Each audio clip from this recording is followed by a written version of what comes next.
Hai sahabat pembelajar, kesempatan ini kita kembali bertemu untuk kita bersama-sama mempelajari tentang teori model keperawatan, dan topik kita pada hari ini adalah Florence Nightingale. Ya, tentunya sudah tidak asing lagi bagi kita semua siapa Florence Nightingale, satu tokoh dalam dunia keperawatan yang tentunya sudah sangat dekat dengan kita. Figur beliau sungguh sangat menginspirasi kita semua di dunia keperawatan. Florence Nightingale kita akan belajar dan mengingat, kita bagi menjadi beberapa topik pembahasan hari ini. Yang pertama adalah kita akan mengenal lebih dekat siapa tokoh keperawatan Florence Nightingale. Yang kedua, kita akan belajar tentang latar belakang dari teori lingkungan yang ditetapkannya, yang diangkatnya. Kemudian kita akan juga mempelajari secara mendalam tentang environmental teori, teori lingkungan yang menjadi teori utama dari keperawatan Florence Nightingale. Dan kemudian kita juga akan mempelajari aplikasinya dalam tugas kita sebagai seorang perawat. Ya, harapan saya ketika kita belajar, ketika kita mengingat kembali tentang Florence Nightingale ini akan membangkitkan rasa cinta kita kepada bidang keperawatan, kepada profesi perawat. Sebab profesi ini sungguh sangat mulia. Nah, mari kita bersama-sama melihat siapa sesungguhnya Florence Nightingale. Florence Nightingale adalah seorang penemu keperawatan modern yang lahir di Florence, Italia. Dia lahir pada tanggal 12 Mei tahun 1820 dan wafat di London, Inggris pada tanggal 13 Agustus 1910. Ya, pada usia 90 tahun saat itu, beliau meninggalkan jejak kepahlawanannya di dunia keperawatan. Nama depannya, Florence, itu merujuk pada kota tempat kelahiran beliau, yang dalam bahasa Italia berarti adalah Firenze. Similar ya, terdengar mirip. Sedangkan dalam bahasa Inggris dia dipanggil dengan Florence. Florence Nightingale ini ketika masa kecilnya dia tinggal di sebuah rumah besar yang cukup mewah. Dan itu milik dari ayahnya, yaitu William Nightingale, yang merupakan seorang tuan tanah yang kaya di Derbyshire, di London, di Inggris. Sementara ibunya adalah keturunan ningrat dan keluarga Nightingale adalah keluarga yang terpandang. Nah, Florence Nightingale memiliki seorang saudara perempuan yang bernama Parthenope. Pada masa muda mereka memiliki perbedaan minat, dan pada saat itu perilaku mereka cukup berbeda satu dengan yang lain, sebab Parthenope ini hidup sesuai dengan martabatnya sebagai seorang putri tuan tanah. Sedangkan Florence, dia lebih banyak di luar rumah. Florence lebih banyak berinteraksi dengan orang-orang yang membutuhkan bantuan. Sedangkan Parthenope menjadi seorang wanita yang berpendidikan dan kemudian memiliki aktivitas elegan. Nah, perawat pada masa itu dianggap sebagai pekerjaan yang hina karena perawat disamakan dengan wanita tunasusila saat itu. Namun, ternyata profesi perawat memberikan peran yang sangat besar ketika adanya satu perang Crimea. Perang ini antara Inggris, Prancis, dan Turki melawan Rusia terjadi pada tahun 1854 sampai dengan 1856. Ya, saat inilah nama harum Florence Nightingale melejit Karena pada saat itu banyak sekali tentara Inggris yang terluka dan dibiarkan terlantar di rumah sakit darurat di medan peperangan. Karena memang saat itu banyak sekali korban yang berjatuhan dan ternyata tenaga keperawatan tidak cukup untuk menolong mereka. Nah, melihat hal tersebut tergeraklah hati Florence Nightingale, sehingga selama 21 bulan, hampir 2 tahun ini, ia mengabdi tidak kenal lelah. Florence merawat, menghibur tentara yang terluka, mengusahakan perbaikan fasilitas rumah sakit, memastikan mereka mendapatkan air yang bersih untuk minum, makan, dan mereka juga mendapatkan udara yang baik serta nutrisi yang cukup. Pada saat sedang melaksanakan tugasnya di setiap malam yang dingin itu, Florence berjalan berkeliling membawa lentera. Nah, karena setiap hal yang dia lakukan ketika dia berkeliling itu memberi manfaat bagi para tentara, baik itu memberi motivasi, memberi pertolongan secara fisik, maka Florence ini dinanti-nantikan ketika dia datang dan bahkan mendapat julukan sebagai The Lady of the Lamb. Nah, berkat pengabdian Florence dan tim kesehatan yang ada, persentase kematian prajurit yang terluka parah membaik, turun drastis dari 42% kematian menjadi hanya 2% saja. Bekerja tidak kenal lelah sempat membuat keadaan Florence memburuk sehingga dia mengalami satu sakit demam yang cukup parah. Namun ternyata karena semangatnya, cinta, dan kerinduannya untuk menolong sesama, meringankan penderitaan orang lain, serta semua orang yang mengenalnya dan pernah ditolong olehnya semua mendoakan kesembuhan Florence, akhirnya Florence ini kembali sehat dan melaksanakan perannya dengan baik dan pada akhirnya mendapatkan penghargaan dari Ratu Victoria dan rakyat Inggris berupa medali yang bertuliskan kebahagiaan dan cinta kasih abadi. Nah, gerakan hati Florence Nightingale inilah yang membangkitkan generasi penerus selanjutnya sehingga mereka terbangun semangat dan keinginannya untuk juga melanjutkan peran sebagai perawat, menolong saudara dan orang-orang yang membutuhkan, orang-orang yang sedang sakit, yang memerlukan bantuan. Dan kita bisa melihat dari Florence bahwa ketika kita memberikan pertolongan kepada orang lain, orang-orang pun akan memberikan kekuatan positif kembali kepada kita. Motivasi yang saling timbal balik ini akan semakin membangun kita, meneguhkan kita ketika kita bekerja tidak lelah untuk kesehatan dan kesembuhan orang lain. Mari bangga jadi seorang perawat.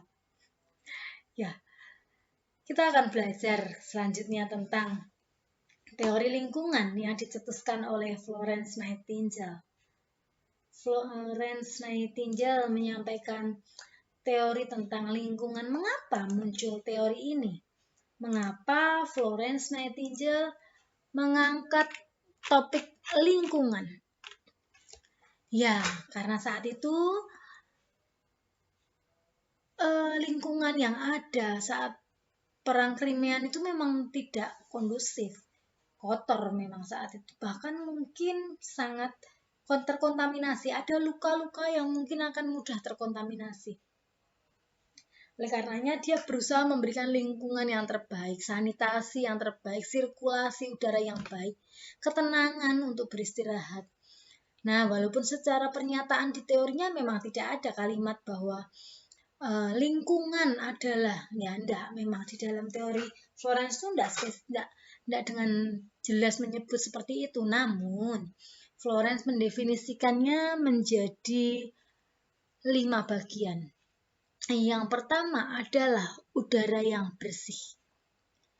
Udara yang bersih merupakan pemberian yang kita dapatkan cuma-cuma sebenarnya.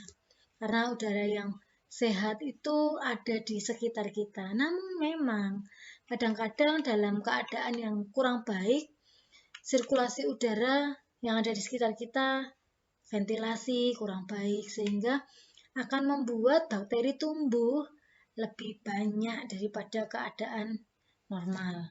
Nah, hal yang lain adalah kita juga perlu mempertahankan kehangatan dari udara, supaya udara tidak menjadi pemicu rasa dingin bagi pasien. Kita juga pastikan bahwa udara tidak kering, sehingga pori-pori kulit dan tubuh kita pun tetap, pori-pori kulit yang ada di tubuh kita pun tetap lembab. Kemudian yang kedua adalah pencahayaan. Cahaya memiliki pengaruh yang cukup nyata dan dirasakan oleh tubuh manusia. Nah, dalam hal ini yang disebut sebagai cahaya adalah paparan sinar matahari secara langsung. Mengapa demikian? Karena sinar matahari itu akan membentuk atau menstimulus sel-sel di tubuh kita untuk aktif dan memberikan daya tahan tubuh, memberikan imunitas bagi kita. Nah, oleh karenanya saat itu Florence menjadwalkan perawat atau tim kesehatan yang bersama dia untuk memposisikan, memindahkan pasien agar selalu mendapatkan cahaya matahari. Ada perputaran tempat tidur, bahkan pasien yang bisa mobilisasi akan diajak untuk jalan-jalan, menikmati udara. Nah, dalam pemberian ventilasi yang baik, udara maupun pencahayaan, perawat juga perlu mengkaji suhu tubuh dengan mempalpasi pada ekstremitas, tangan, kaki, ujung-ujung jari supaya tidak terlalu dingin atau bahkan kepanasan. Jangan sampai pasien merasa kedinginan.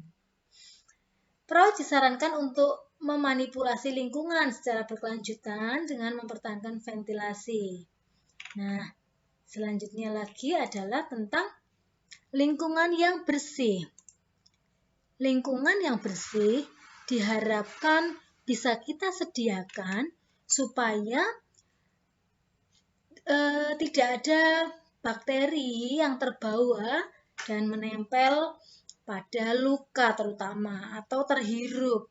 Ini akan memicu timbulnya asma ataupun alergi. Nah, saat itu Florence meminta memastikan keadaan lantai, karpet, dinding, dan bed linen pasien supaya barang-barang tersebut tidak menjadi sumber infeksi. Sebab walaupun ruangan memiliki ventilasi yang baik, materi organik dapat membuat lingkungan menjadi kotor. Oleh karena itu dibutuhkan pembuangan ekskresi kotoran yang baik. Nah, kemudian lingkungan itu juga masih bicara tentang tubuh, yaitu supaya tubuh ini tetap bebas dari kotoran dari lingkungan, pasien harus tetap dimandikan teratur setiap hari. Perawat juga tetap harus mandi setiap hari, mengenakan pakaian yang bersih dan sering mencuci tangan. Nah, hal ini tidak hanya ditunjukkan pada pasien yang sakit, tapi juga pada pasien-pasien yang memerlukan perbaikan status kesehatan. Ya, selanjutnya adalah tentang kenyamanan. Kenyamanan berbicara tentang suara berisik yang dihasilkan oleh aktivitas ruangan perlu dihindari karena dapat mengganggu pasien. Ketenangan akan membawa dampak psikologis yang baik bagi pasien sehingga akan mampu membuat pasien menjadi lebih nyaman, rileks, kemudian dia akan lebih cepat untuk pulih. Ya, yang terakhir dari lingkungan adalah nutrisi. Florence menyampaikan bahwa pasien dengan penyakit kronis membutuhkan nutrisi yang lebih banyak daripada orang sehat. Dan perawat yang pintar adalah perawat yang berhasil memenuhi kebutuhan nutrisi pasiennya. Nah, dari teori lingkungan tersebut, ternyata Florence juga menyisipkan satu teori petty management yang saat ini digunakan dalam pendelegasian tugas perawat. Ya, petty management diartikan adalah perawat memiliki kendali terhadap lingkungan secara fisik dan administratif, yang artinya perawat perlu mengontrol lingkungan untuk melindungi pasien dari ancaman fisik dan psikologis. Dan juga dia menyampaikan petty management artinya bahwa pasien kita sebagai perawat yang tidak sedang berada langsung bersama pasien akan kita pastikan bahwa pasien tetap dalam keadaan bersih dan baik, sebab kita punya tim rekan kerja yang lain, tempat di mana kita memberikan pendelegasian tugas. Ya.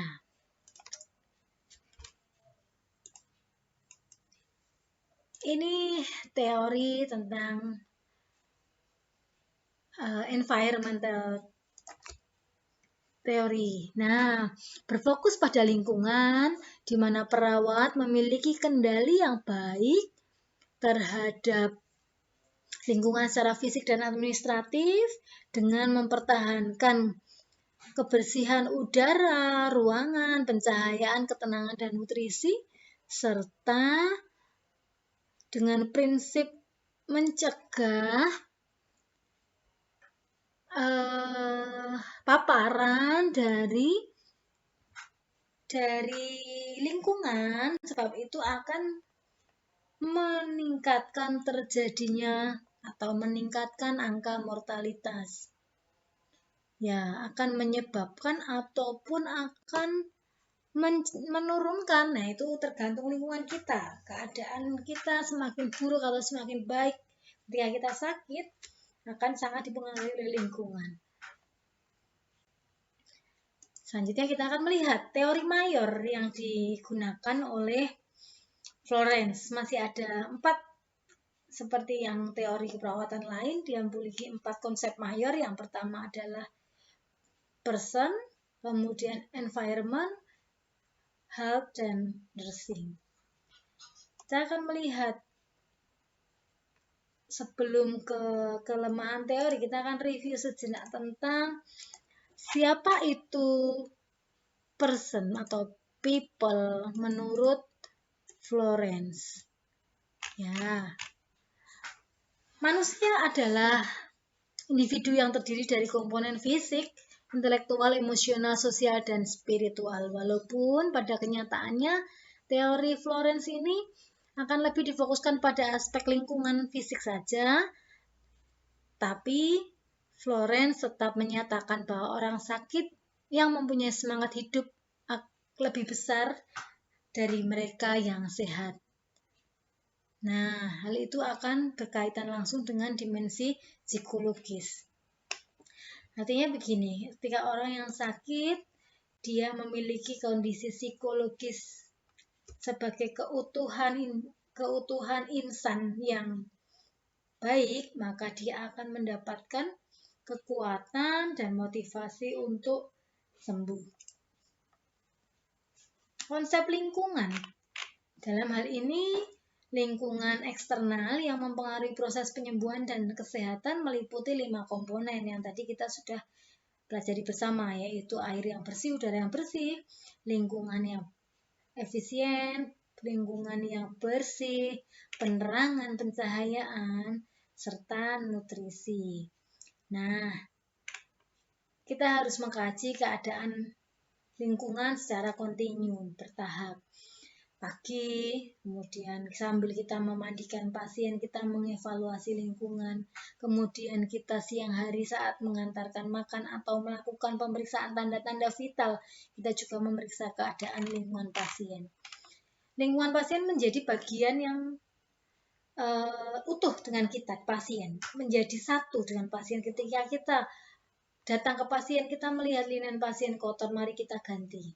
Mari kita membangun responsiveness yang baik.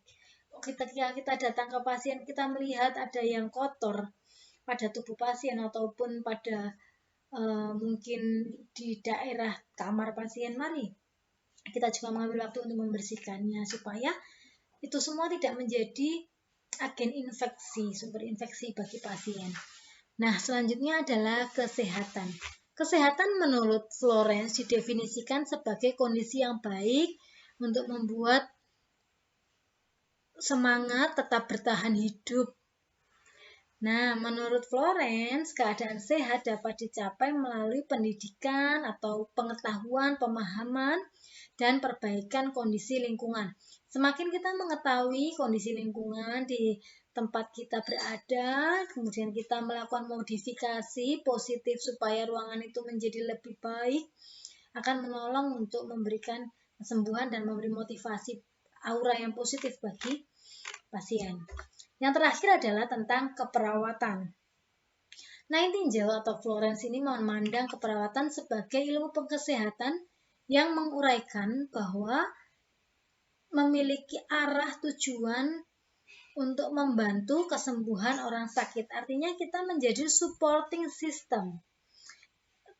Florence memang tidak mengajarkan supaya pasien bergantung kepada perawat. Namun lebih didorong supaya perawat setelah selesai atau setelah pasien ini mampu melaksanakan ADL mandiri, activity daily living, kebutuhan sehari-hari, memenuhi kebutuhan sehari-hari, dia mendapatkan edukasi yang cukup supaya penyakit tidak kembali berulang atau tidak semakin buruk lagi.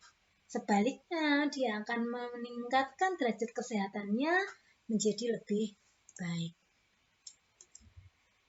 Kelemahan teori ini, Florence tidak memisahkan antara komponen dari lingkungan dengan kondisi fisik, emosional, aspek fisikal dari pasien. Teori tersebut hanya difokuskan pada lingkungan. Yang kedua, Florence menempatkan lingkungan sebagai fokus dan perhatian di mana perawat tidak perlu memahami seluruh proses penyakit. Nah, padahal ini juga sebenarnya saling berkait. Yang ketiga, pada era Florence dan sesudahnya, pendidikan yang memadai cukup dimaknai dengan pelatihan keterampilan dan perlakuan yang layak bagi orang sakit. Kemampuan tersebut lebih ditekankan pada karakteristik vokasi yang saat itu diemban. Artinya begini, saat Florence dan setelah Florence, keperawatan itu menjadi belum menjadi suatu profesi, dia hanya menjadi skill. Perawat orang sakit hanya sebagai pelatihan vokasi saja. Dia belum menjadi profesi sampai seperti saat ini. Nanti akan ada tokoh-tokoh berikutnya yang terus mengembangkan keperawatan sehingga mandiri, berdiri diakui sebagai profesi, bahkan memiliki jenjang pendidikan yang sama dengan profesi keperawatan lain. Serta di beberapa negara bahkan perawat ini sudah menjadi partner yang baik untuk tenaga kesehatan lain. Artinya ada batasan-batasan di mana perawat ini berhak dan berwenang untuk melakukan tindakan mandiri. Ya, selanjutnya adalah aplikasi dari teori lingkungan. Apa saja aplikasinya? Keilmuan dan penelitian ini masih di ranah yang sama ya, ranah teori. Artinya keilmuan yang ada, yang dibangun oleh Florence, itu memang masih luas sekali. Karena Florence memang pertama kali penemu keperawatan ya, disebut penemunya. Tokoh keperawatan pertama kali. Berbeda dengan yang saat ini sudah banyak sekali tokoh selanjutnya yang menyusul Florence dan teorinya akan lebih spesifik. Nah, keilmuan yang terus berkembang ini harus dipertahankan. Nah, karena itu kami mendorong ketika profesi perawat sudah bekerja pun, mari terus mengupgrade keilmuan kita. Berikutnya adalah penelitian. Beberapa riset setelah Florence ini mengembangkan atau menyelidiki tentang lingkungan dan bahkan pemberian posisi, kemudian pencahayaan, nutrisi yang baik untuk pasien. Nah, pengembangan penelitian yang terus berkesinambungan juga sangat diperlukan. Asuhan keperawatan. Florence Nightingale, teori Florence ini menjadi acuan untuk pengkajian. Tadi dikatakan bahwa kita harus continue mengkaji keadaan pasien, baik itu keadaan secara fisiknya sendiri ataupun lingkungannya, baik juga secara psikis maupun non-psikis. Artinya fisik ya, kemudian Florence juga menyampaikan tentang keterampilan. Skill yang dimiliki seorang perawat harus mampu mengcover kebutuhan pasien. Ya, kita akan menyimak bersama tentang salah satu atau sebuah contoh studi kasus. Ya, kira-kira apa yang menjadi pengkajian fokus dari kasus ini? Gitu ya. Apa yang menjadi pengkajian fokus pada kasus ini? Ya, apakah infeksi nosokomial yang terjadi ini bisa diatasi dengan teori Florence Nightingale? Nah, silakan, akan menjadi bahan diskusi kita bersama. Sekian paparan materi atau topik pembelajaran kita tentang teori keperawatan Florence Nightingale. Kita akan bertemu di teori model keperawatan yang lain.